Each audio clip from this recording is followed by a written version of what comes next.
നമസ്കാരം. സുഭാഷിതം ഡിജിറ്റൽ ചാനലിലേക്ക് സ്വാഗതം. വിവിധങ്ങളായ സാമൂഹ്യ വിഷയങ്ങൾ, സാംസ്കാരികം, പരിസ്ഥിതി, ആരോഗ്യം, ആത്മീയത തുടങ്ങി ചരിത്രം, ജിയോ പൊളിറ്റിക്സ്, അങ്ങനെ വിവിധങ്ങളായ വിഷയങ്ങളാണ് നമ്മൾ ചർച്ച ചെയ്യുന്നത്. ദിവസവും നിശ്ചിത എണ്ണം വീഡിയോസ് വരുന്നുണ്ട്, നിരവധി ആളുകൾ കാണുന്നു, അഭിപ്രായം പറയുന്നു. അതോടൊപ്പം തന്നെ നമ്മൾ സാമൂഹ്യ വിഷയങ്ങളിൽ ഇടപെടുന്നു. വിവിധങ്ങളായ വിഷയങ്ങളിലാണ് സമൂഹത്തെ ബാധിക്കുന്ന പൊതു വിഷയങ്ങളിൽ നമ്മൾ ഇടപെടുന്നു. അതുകൊണ്ട് തന്നെ ഈ ചാനലിനെ നിങ്ങൾ വളർത്തണം, പരമാവധി സബ്സ്ക്രൈബ് ചെയ്യണം, നിങ്ങൾ സംഭാവനകൾ അയച്ചു തരണം, ഞങ്ങൾക്ക് മെമ്പർഷിപ്പ് എടുക്കണം. എല്ലാ അർത്ഥത്തിലും ഞങ്ങളോട് വളർത്താൻ നിങ്ങൾ സഹായിക്കണമെന്ന് അഭ്യർത്ഥിച്ചുകൊണ്ട് വിവിധ വിഷയങ്ങളിലേക്ക്, ഇന്നത്തെ ശുഭ ഞായറാഴ്ച വിവിധ വിഷയങ്ങളിലേക്ക് നമ്മൾ കടക്കുകയാണ്. ഏറ്റവും പ്രധാനപ്പെട്ട വിഷയങ്ങളായി വരുന്നത്, നമ്മളെപ്പോഴും ഏത് മത്സരമായാലും, അത് പരീക്ഷയായാലും ജീവിതമായാലും, ജയിച്ചവരെ മാതൃകയാക്കണം എന്നാണ് പറയുന്നത്. ജയിച്ചവരാണ് നമ്മൾ. ജയിച്ചവരെ നോക്കി നോക്കൂ. അപ്പുറത്തെ കുട്ടി ജയിച്ചു, മറ്റേ കുട്ടി 98 മാർക്ക് വാങ്ങി. നമ്മുടെ കുട്ടി വന്നാലും അപ്പുറത്തെ കുട്ടി 100 വാങ്ങിയിട്ടുണ്ടെങ്കിൽ നോക്കൂ, 2 മാർക്ക് വാങ്ങിയില്ല എന്ന് പറഞ്ഞ് നമ്മുടെ കുട്ടിയെ കുറ്റം പറയും. കാരണം 2 മാർക്കാണ് കുട്ടി വാങ്ങാത്തത്. 98 വാങ്ങിയ കുട്ടിയെ നമ്മൾ 2 മാർക്കിന്റെ പേരിൽ കുറ്റം പറയുമ്പോൾ 98 വരെ വാങ്ങിച്ചല്ലോ, അത് പക്ഷെ നമ്മൾ കാണില്ല, ആ വിജയം നമ്മൾ കാണില്ല. അങ്ങനെ നമുക്ക് എപ്പോഴും പരാജയത്തിന്റെ കഥ പറയാനാണ് എല്ലാവർക്കും ഇഷ്ടം. ഞാനിത് ഇങ്ങനെ പറയാൻ കാരണം, തോറ്റവരെ ആരും കളിയാക്കരുത് എന്നുള്ള ഒരു ആൻസർ ഒരു കുട്ടി, ഒരു 3ാം ക്ലാസ്സുകാരൻ ഒരു കുട്ടി, അവന്റെ പരീക്ഷ പേപ്പറിൽ തലശ്ശേരിയിൽ ജയിച്ചവർ തോറ്റവരെ കളിയാക്കരുത്, ഇഷ്ടപ്പെട്ട കളിക്ക് നിയമാവലി എഴുതാനുള്ള ഓണപ്പരീക്ഷയിലെ ചോദ്യത്തിന് 3ാം ക്ലാസ്സുകാരൻ അഹാന്റെ ഉത്തരം എഴുതായിരുന്നു. കാരണം അവർ 3 ക്ലാസ് പഠിക്കുന്ന ഒരു കുട്ടിയാണ്. അപ്പോൾ അവന്റെ മനസ്സിൽ വേറെ കളങ്കമൊന്നും ഇല്ലാത്തതുകൊണ്ട് അയാൾ എഴുതിയതാണ്. പക്ഷെ അതിനൊരുപാട് അർത്ഥമുണ്ട്, വലിയ അർത്ഥ തലങ്ങളുണ്ട്. പലപ്പോഴും പറയാറുണ്ട്, ക്ലാസ്സിൽ ഏറ്റവും ഫ്രണ്ടിലിരിക്കുന്ന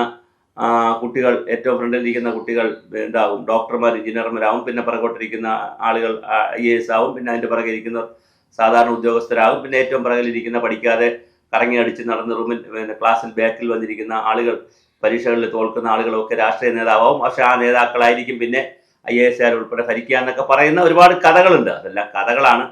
പക്ഷേ ബാക്ക് ബെഞ്ചിനെ കുറിച്ച് എപ്പോഴും APJ അബ്ദുൽ കലാം ആകുലപ്പെട്ടിരുന്നു. ബാക്ക് ബെഞ്ചാണ് നല്ലത് എന്നുള്ള അർത്ഥത്തിലും അദ്ദേഹം പറഞ്ഞിരുന്നു. അപ്പോൾ ഇതെല്ലാം വിദ്യാഭ്യാസ രംഗത്ത് നടക്കുന്ന കാര്യങ്ങളുണ്ട്. എന്തായാലും അഹാന്റെ ആ ഒരു ചോദ്യം ചെയ്യൽ, അല്ലെങ്കിൽ ആ ഒരു ഉത്തരം, O ചന്ദമേനോൻ സ്മാരക ഗവൺമെന്റ് UP സ്കൂളിലെ വിദ്യാർത്ഥിയാണ്. തലശ്ശേരിയിലെ വലിയ മാടാവിൽ സ്കൂളിലെ ഒരു 3ാം ക്ലാസ് വിദ്യാർത്ഥിയാണ്. ഇങ്ങനെ എഴുതി, അവനൊരു പരീക്ഷ, ഒരു എക്സർസൈസ് എഴുതാൻ പറഞ്ഞപ്പോൾ അവൻ എഴുതിയതാണ്, തോറ്റവരെ ഒരിക്കലും പരിഹസിക്കരുത്, തോറ്റവരെ ആരും കളിയാക്കുകയും ചെയ്യരുത്.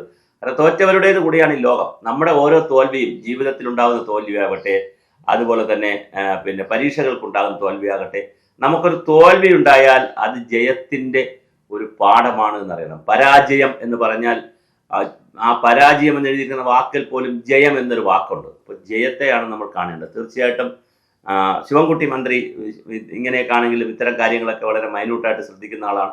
അദ്ദേഹം ഇത് അറിഞ്ഞ ഉടനെ തന്നെ ഈ നമ്മുടെ പയ്യനെ വിളിച്ചു, അഹാനെ വിളിച്ചു. അപ്പോൾ അഹാൻ ഈ കാര്യങ്ങളൊക്കെ പറഞ്ഞു. അപ്പോൾ അതനുസരിച്ച് സ്കൂളിനൊരു പിന്നെ കളിസ്ഥലം വേണമെന്ന് അഹാന്റെ ഒരു നിർദ്ദേശം വെച്ചു. അടുത്ത വർഷം അത് പരിഗണിക്കാമെന്ന് മന്ത്രി പറഞ്ഞു.